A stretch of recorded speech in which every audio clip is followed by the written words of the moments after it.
Hey, what's up, Vox and Hops heads? I'm Matt, the vocalist of Cryptopsy, and you're listening to my podcast, Vox and Hops, where I sit down with fellow metal musicians and we talk about their lives, music, and craft beer. Tomorrow is the big day, the 1-year anniversary of the Vox and Hops podcast. I am super proud, super honored that I have reached this point, that I have had the opportunity to sit down with over 80 individuals and shared such incredible craft beers and incredible discussions. It's just been such an honor, and I'm just so happy and so proud that I've reached this point, and I can't wait to see what the next year brings Vox and Hops. To celebrate the fact that the podcast turns 1 year old, tomorrow at Turbo House on Saint Denis Street in Montreal, I am hosting the 1-year Vox and Hops party. The Vox and Hops alumni, all of you Vox and Hops heads, Lord Worm, the original singer of Cryptopsy, and myself will be there to celebrate the fact that the podcast has reached this point.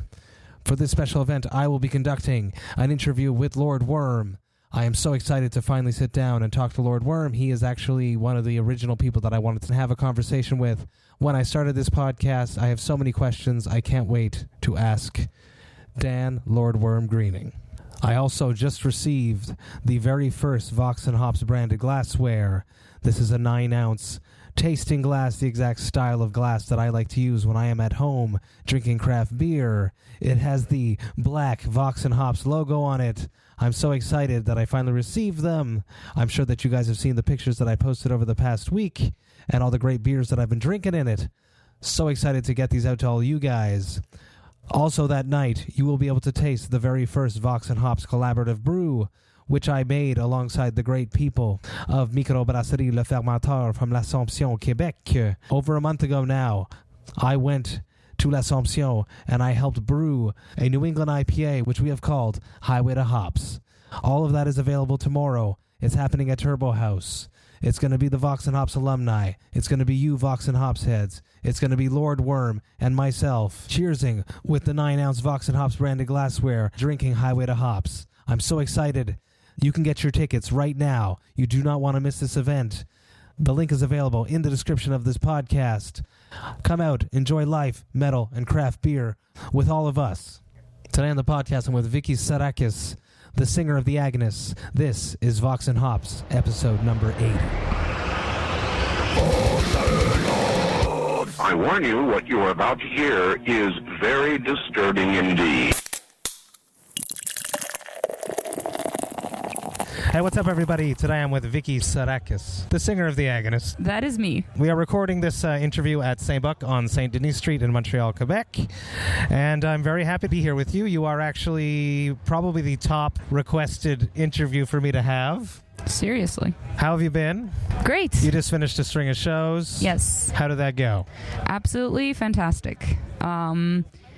It's really awesome. Like what was really awesome to see is that our album just dropped, and there were people in the crowd that were singing along to the new songs, and that was absolutely mind-blowing because, you know, how many times have you heard the songs that just came out that you're able to sing along?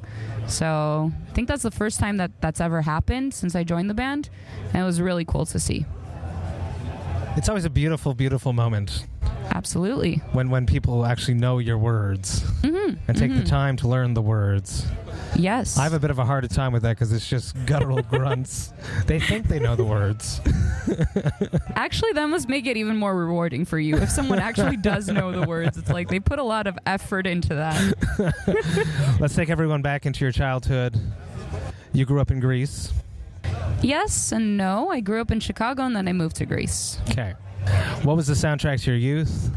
What music was playing in your house? Wow. I mean, that really depends.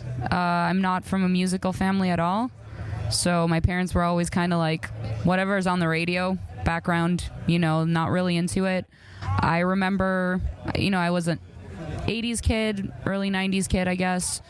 And there was a lot of, you know, Michael Jackson, Nirvana, the whole grunge thing happening on MTV. And that was kind of playing in the house. And I remember, like, dancing to the TV sometimes as a kid. But then I think when I really, really got into, like, music is when I heard metal for the first time. I was maybe like 13 or 14 at the time, and a friend of mine gave me like a mixed CD with like, you know, different artists, metal artists like Iron Maiden, Judas Priest, you know, a lot of the good classics, and I was like blown away, and I was, you know, I need to find more of this and listen to more of this. So you weren't that type of girl that was into the Backstreet Boys? Yeah, maybe a little. Well, the thing I just want to say, like, maybe like I was going to thinking that this metal was finally like, metal music finally became your music versus your parents' music. Yes, exactly. Like, but the Backstreet Boys must have been a little bit of that too. It was. Well, I was in elementary school when the whole Backstreet Boys, Britney Spears, NSYNC, all those, yes, Aguilera came out, and we would do like the school party things that were happening, and they'd have that as a soundtrack, and the little girls were dancing around. So like I went through that phase, but it was more again just because that was on the radio, not because it was my choice in music. So metal became your music. Basically, yes. How did your family accept this? What was their first when you came home with this mixtape? How did they feel about it? I was very lucky in that my parents didn't really care about really anything. Like, I was one of those kids that I would stay on my computer until like 3 or 4 in the morning when I had a school night, and they would not come knocking on my door and say like, hey, you got to go to sleep. I don't know why. Maybe it's because I came home with good grades, so they were like, okay, it's fine. She must be handling herself. Yeah, I suppose. But there were moments where they were like, okay, can you turn down the music because we're trying to sleep or whatever. So I did have a little bit of that, but they were very, very easygoing with it. You mentioned that not much of a musical family. Where did the singing come from? When did you discover your voice? At one point did you think, oh, I can sing good? Right. Yeah, it's strange. I don't know where it came from because both of my parents are tone deaf, actually. Really? That's so funny. Yeah, they can't carry a tune. And as far as I remember, I've been singing all my life. Like, I just, from a very young age, I was able to sing in key. So, you know, teachers would make me, you know, have a role in the school play or whatever, be in the choir and all that. So I did it as a habit as a kid. It was like an activity that I enjoyed, but I wasn't per se like in love with it as a little kid, being like, oh, I want to be a singer when I grow up, you know. And it happened later on. Like I said, when I first listened to metal music, I just really got that sort of itch to start writing my own music and writing lyrics. And I had like this like old Yamaha keyboard, and I was trying to learn how to play by myself. Wasn't amazing, still not amazing, but I tried. And I started writing my own music, and then I realized that like, hey, I can actually sing. So I started singing my own music. And then I just kind of fell into that. I was like, okay, it's so much easier to sing than to learn how to play piano properly or guitar and do instrumentations and all that. So I was just like, let's just rely on someone else. Basically. I do kind of regret it. I wish I had taken more time to like learn more, like play guitar decently, not just a few chords here and there. But at the end of the day, I focused on singing, and that's it. So until you heard the metal bands, there was no like person for you to look up to as a front woman. No. You know, like as like you couldn't aspire to be a Christina Aguilera because that's not something that would represent you. No. It was music that I liked listening to at like parties, birthday parties, and stuff like that as a kid. You never pictured yourself on stage singing something like that until you heard metal music. No, which is very interesting. Not at all. I find that very interesting. I think it just differs from person to person, and the reason you get into it. I've met a lot of people in my life that wanted to be singers just because they love singing, they love being on stage, they love performing. I was never that person. That's something I had to learn how to do and how to embrace, I guess. Or fake it really well. I can't do that. Not at all, because it just looks awkward if I'm trying to fake something. But to me, it's always just been more about expressing myself and the songwriting and all that. And then it's like, okay, you have to do it on stage. And it took me some time to kind of embrace that and look forward to that. Like in the beginning, I would always dread it. But after a while, you fall in love with that aspect of it as well. Vox&Hops is all about hanging out with metal musicians and drinking great craft beer. Today we are at Saint-Bock, as I mentioned, and they just had their 13th anniversary this past weekend. Congratulations, Saint-Bock. You are really one of the best tap houses in Montreal. I say it every time I'm here. And they have a really solid list of delicious beers for us to choose from, and we chose Jack Abbey's Craft Lagers, Cocoa, Nut Barrel Aged, Framinghammer from 2018. It is a Baltic porter with cocoa and coconut. Yes. It clocks in at 10% ABV. And from this paper, it says it has a 99 rate beer, which is pretty good. So it must be good. Let's see what it is. It's a bit too cold. I always complain It's about true. stouts being too need cold. to be a little warmer. Yeah. That's true. Cheers. Cheers.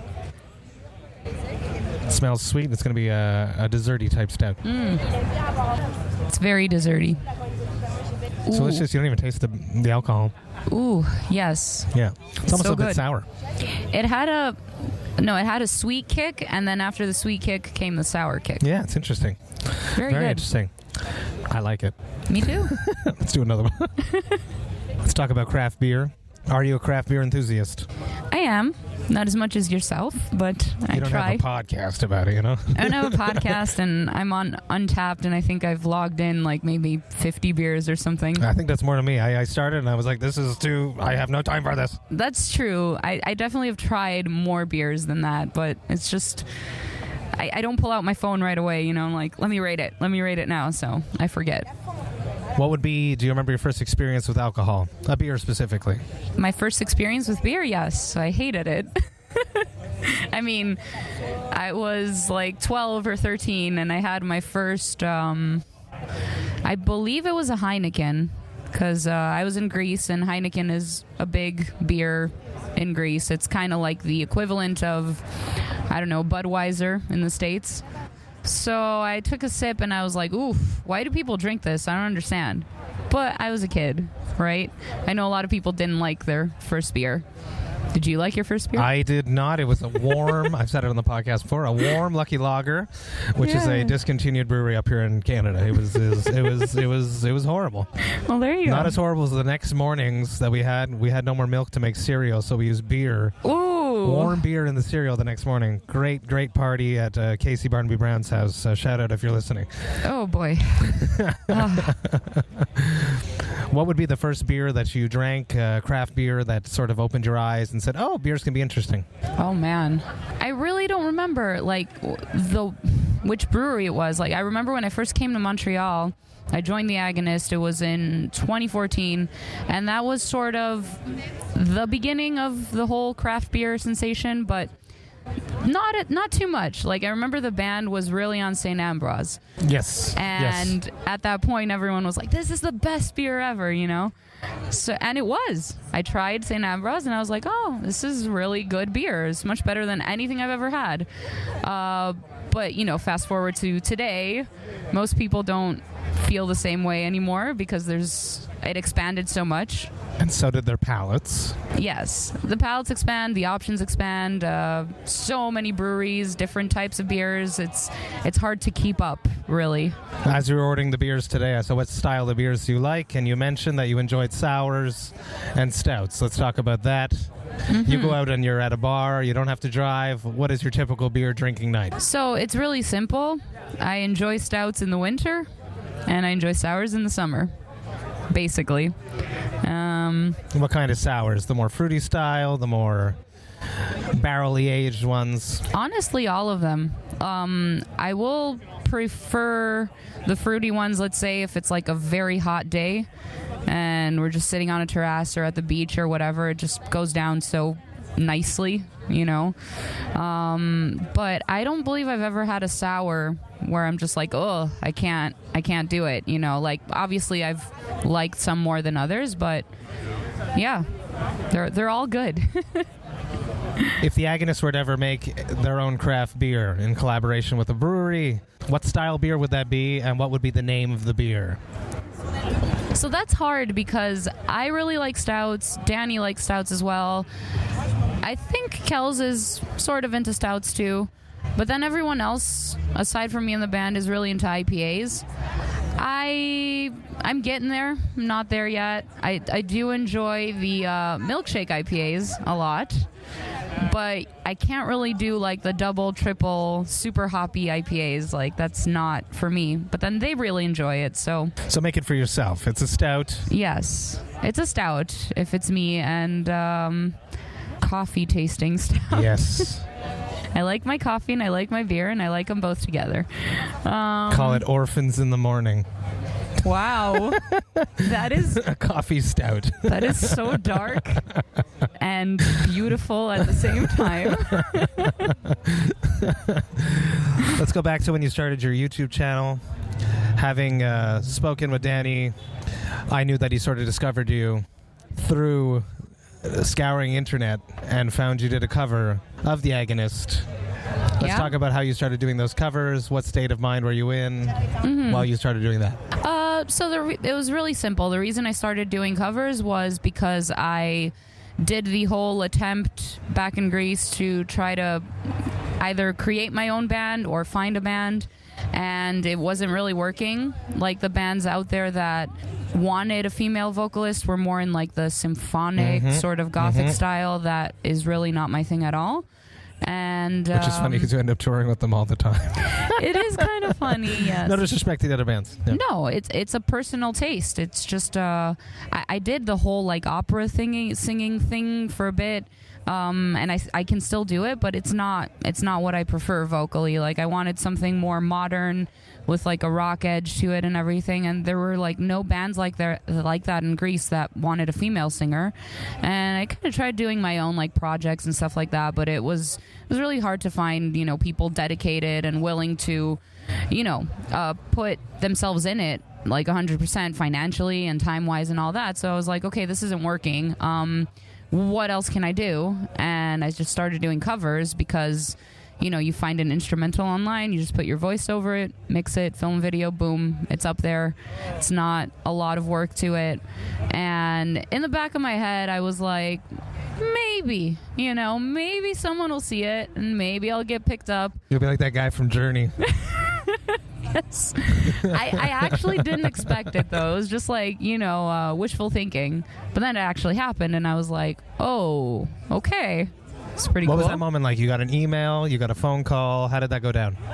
Yeah, I got a Facebook message, I believe. And the very first thing I did was like, I read it. I was like, Danny Marino, guitarist of the Agonist. I'm like, huh? And the first thing I did, I went to his profile to see if it was true and it wasn't like some fan that created, you know, a fake profile and all that. And I'm like, okay, it seems legit. He obviously didn't say what he wanted right off the bat. You know, you're not going to message. The ever-elusive Danny. Well, and good for him, too. Like, you don't message a complete stranger being like, we need a new singer. Especially it was sort of a delicate circumstance at the time as well. It was delicate, and also, like, you don't know. Like, I could be a complete weirdo, and then the next thing I know, is Danny wakes up and there's a whole press thing, the Agonist searching for a new singer. You know, you're not. Yes. So he didn't tell me right off the bat. We just, like, started talking and got to know each other, and then I guess when he started feeling a bit more comfortable, he opened up and he told me why he was messaging me. And he sent me some tracks so I could, you know, do my thing on them. Which was leading up to become the Eye of Providence. Yes. And I sent back, it was the song Dans Macabre. I sent that back. I guess he shared it with the rest of the band. They really loved it. And then I got the official, I guess, like, hey, do you want to do this? And I was like, okay, let's do it.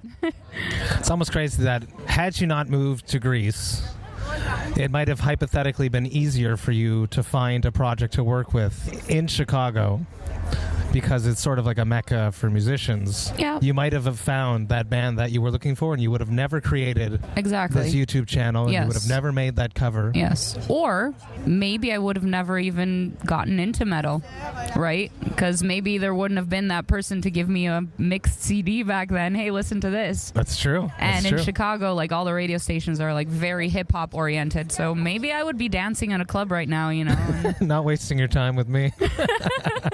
who knows?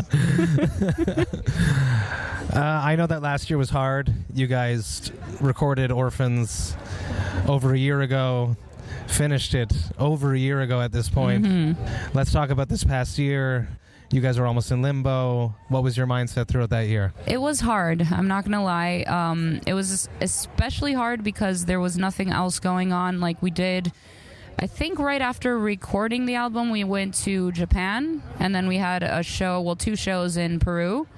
And then it was silence. Like, we didn't even have any shows or something to take our mind off of the waiting, you know. And I was back home in Chicago. The guys were here. When I'm in Chicago, we don't talk as much, you know. We'll message each other occasionally, but we kind of lose a little bit of contact, and it felt like everyone was going through a bit of a personal hell, so to speak, but no one really opened up to each other. And it just kept building and building, and we were on the brink of just saying, like, hey, let's release the album on our own. But then we were thinking of, like, what Donaldson told us with you guys releasing it on your own, and he was like, don't do that, you know, just sit and wait, and maybe something will happen. So we waited and waited, and then it happened. And it was really a crazy year in that, like, there could have been a day where I was at the bottom, like, mentally, and then the next day something crazy good would happen, and I would be, like, super happy. And it just kept going like that over and over again. So, yeah. Patience is always a good thing Yes. in our business. Being independent is really hard. Mm-hmm. It has its perks, but it's not easy. So I Yeah. commend you guys for sure waiting it out. Yeah. It must have been hard. It must have been... It was hard. Were you at the point where you're like, let's see if there's any bands looking for a touring singer? Well, the thing is, like, I love music in general. So, like, what I'm doing with the Agonist, I'm doing with the Agonist. I would never go create, you know, the Agonist 2.0 and do the exact same thing. But if I were to, you know, find a side project, or, like you said, some other band is looking for a singer that's, like, completely different, and it's something I actually enjoy and I feel like I can express myself, I would probably do it. But I would do it, of course. I would speak to my bandmates about it. I would make sure that, you know, it makes sense for everyone. And You wouldn't keep it a secret. No, I wouldn't keep it a secret. I was actually going to ask you if you've ever considered going and doing a side project route with just, like, hypothetically only clean vocals, because you're such just an amazing clean vocalist. Thank you. Yeah. Yeah, of course I've considered it, but it's like... Still edgy, but without the whole screaming part of the Yes. music, which as much as I love screaming music, it sort of diverts the crowd. It divides the crowd. Some people won't even listen to certain music because it Exactly. has harsh vocals on it. Yeah. And the other way around, like, sometimes I read comments on our videos, and some people are like, this would be so much better if it didn't have singing. You are and right. then Yeah. other people are like, this would be so much better if it didn't have screaming. So, you know, you can't please everyone. But I think what my problem with how people react to, say, bands that have a singer that does both is that a lot of people have a difficult time, I guess, distinguishing the difference between, like, the vocal styles within screaming or within singing. So, like, a lot of people are like, okay, the screaming is harsh and brutal, and the singing is soft and sweet. But it's like, it's not like that at all. Like, there's so many dynamics in singing alone, where I find just because the screaming is there, it overpowers it, if you know what I mean. Yes, of course. Yes. Whereas if you're an all-singing band, let's say, and you have those dynamics, people can really tell the difference between, let's say, a very soft, ethereal vocal, so to speak, to a very powerful, belted high note. Whereas in screaming, they can't, unless you're like a seasoned screamer listener. Exactly. You can't dissect the vocals in the same way. Yeah, but some people are catching on. I'm actually like really happy. I've seen like reviews on Orphans that people are saying, they're commenting on like the diversity within the singing, and I'm like, it's catching on finally. Like people are noticing that like I'm not a one-dimensional singer. No. You're all over the place, and you have these new gutturals which are thank you, very, very good, and they translate very well to the stage from what I've seen. Yeah. Awesome, thank you. Let's talk about you discovering you started as a singer, going from like Iron Maiden, clean vocals. When did the harsh vocals come in? Did it come from the covers? Did it come before that? It came from doing YouTube things. So like when I started doing covers on YouTube, I started with songs that were obviously comfortable for me. What would be that first cover? Oh man, the very first cover? Or one that you remember early on? I don't remember what the first one was, but I think I did like definitely did an Epica cover, like a ballad of Epica, and Heart. I believe I did Heart as well. Mostly female fronted stuff, but I was safe in that, I chose songs that were in my range, in my style of singing. Even though I was like a big fan of like power metal bands or heavy metal bands, I didn't know how to sing like that at the time. I was just like, had a very sweet sounding voice, And then I started challenging myself, being like, okay, let me attempt an Iron Maiden song or a Audio Slave song, and like try to learn how to do that like raspy sort of pushed style of singing, which was horrible in the beginning, because it always is, but I kept doing it, and it kind of became good. And then after I did that, I was like, I think I was at like a show or something with some friends, and a band was playing live, screaming, and I did like a scream over the music, and my friend was like, hey, you should try doing a screaming cover. And I'm like, okay, let me try. And I tried, and it was horrible again in the beginning. What was it? My first screaming cover? Yes. It was Arch Enemy. Really? Okay, yes. Awesome. It was It's Nemesis. a small world. Yes. Well, I mean, it was, especially at the time, the obvious choice, But it was pretty bad. I think at the time people thought it was good because it was the first thing they were hearing from me, and it was like, oh, she can do this too. Exactly. Yeah. But looking back, it's like, oh man, I can't even listen to that stuff anymore. Like, it's horrible. Talk us through the evolution of your scream. The evolution, it's as with everything, I think trial and error. Like every single show that we play, there's always someone at the merch that's like, how do you do this? And while it's a compliment, at the same time, I'm kind of like, I don't know. Like, I don't have an answer for you. It's not like I opened my mouth and this sound came out. It takes time. And I think especially going on tour, doing it night after night, you realize what your limits are. Sometimes you have to sacrifice, let's say, the perfect sound and projection because you know that you have like 10 shows in a row. That's correct. And it's all about finding that balance and being completely in control too. Absolutely. And I think it took me a while, but it really clicked when I was songwriting for Orphans at home. Maybe it was the fact that what we were talking about earlier, that I had so much free time at home, writing the album and then waiting for the album to be released. I had to keep myself busy, so I would sing either our songs or I would do other covers at home, just practice, and that's kind of what made it click for me. I was like listening to other screamers and being like, how does that guy do that, and try to like imitate it, I guess, and that kind of helped me achieve, I guess, some clarity within the screaming. So trial and error, yes, because and with singing too, first note comes out of your mouth is not going to be good, But you got to get that first note out to hit the rest of the good ones. Exactly. A lot of people are scared to sound bad. Or accept the sound of their voice to start with. Yeah. You can't just like put on a CD and expect to sound like that person. That person put the work in. Absolutely. So if you judge it upon the first note or sound that comes out of your mouth, yeah, you're going to be very disappointed. Yeah. Absolutely. Let's talk about some annoying press stuff. How wary are you to do certain press? You might get asked questions and your answers might get turned around on you. Yes. I'm speaking specifically about what happened earlier this month. Yeah. Well, the thing is that when that happened, in the back of my head, I kind of let it happen. And it was simply because, you know how it is when there's an album release and the interviews are scheduled back to back. So there were some days where I had like 4 or 5 interviews in a row. And a lot of times those questions coincided, same questions over and over again. So I reached, I guess, my boiling point where I was like, you know what? This is it. And I kind of let it out. And it wasn't like you said, it did kind of get blown they sort out of of proportion. What you said a bit. Yeah, but I kind of knew it was going to happen. I didn't expect the full extent of what happened, to be honest.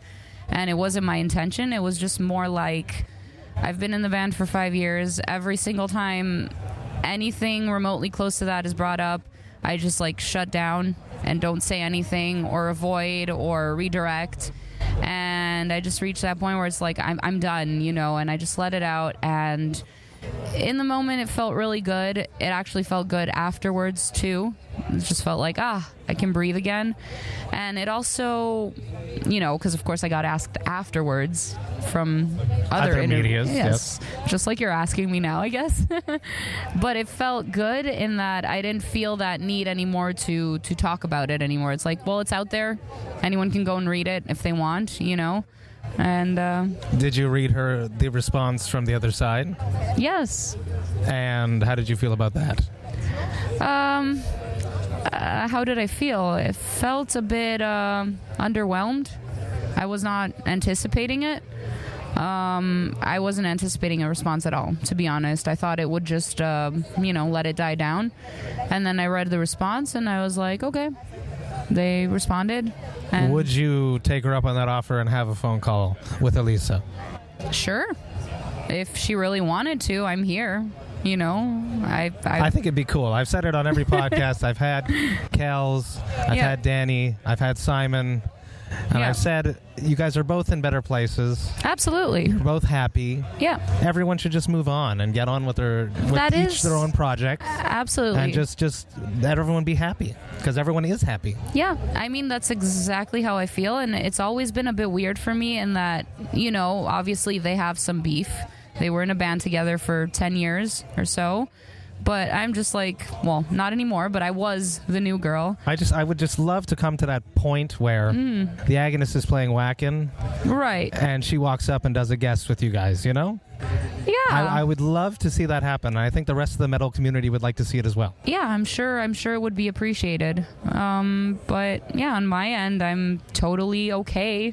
It's like I said, it was just a bit of a weird place for me because I had nothing to do with this. I'm just the new person. Well, was the new person in the band.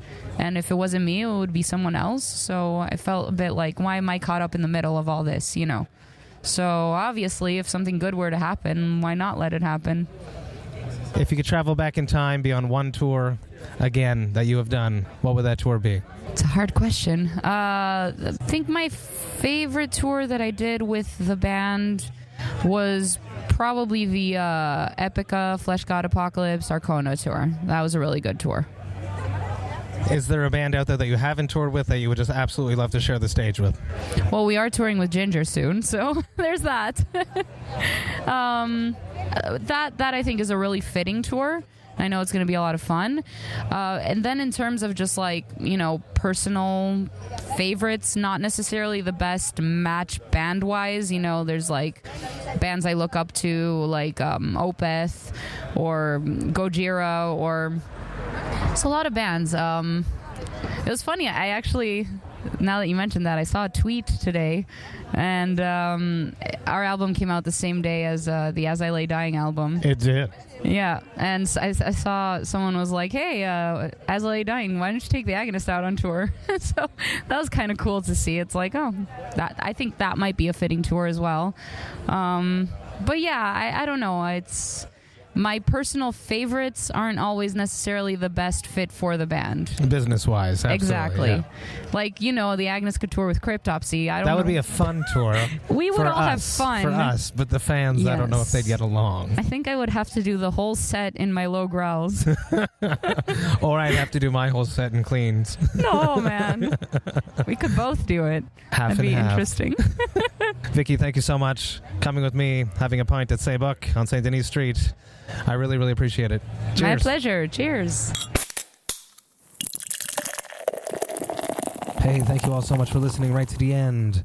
So excited that I finally got to sit down with Vicky. As I mentioned in the beginning of the podcast with her, she was actually one of the most requested guests from people asking me to have her on the podcast. So it was an honor. Super happy that we finally got it done. She's super interesting, very talented, and I wish them all of the best on their upcoming tour with Ginger in Europe, which is almost all sold out. It's going to be an insane, insane tour for the Agonist, and I'm so happy that it's happening. I also launched last week the Vox&Hops long sleeve. I'm so proud of this design. The Water Makes You Rust When You're Made of Metal long sleeve is a design that I'm just completely in love with. Andrew Tremblay, the artist who designs all of the Vox&Hops logos and imagery, just hit it out of the park on this design. I'm totally enamored with it, and I'm in love with it. The rusted hop vines that run up and down both sleeves is simply fantastic. I put the link so that you can order your Water Makes You Rust When You're Made of Metal long sleeve right now. It's going to be up for pre-order for another few weeks, and then it's going to be gone. This is a limited run. I'm never going to do it again, just like the Enjoy Life Metal and Craft Beer shirts. I hope you guys have a great weekend. I hope to see you tomorrow at the Vox&Hops 1-year anniversary party. I hope you enjoy life, metal, and craft beer. Cheers, Vox&Hops heads.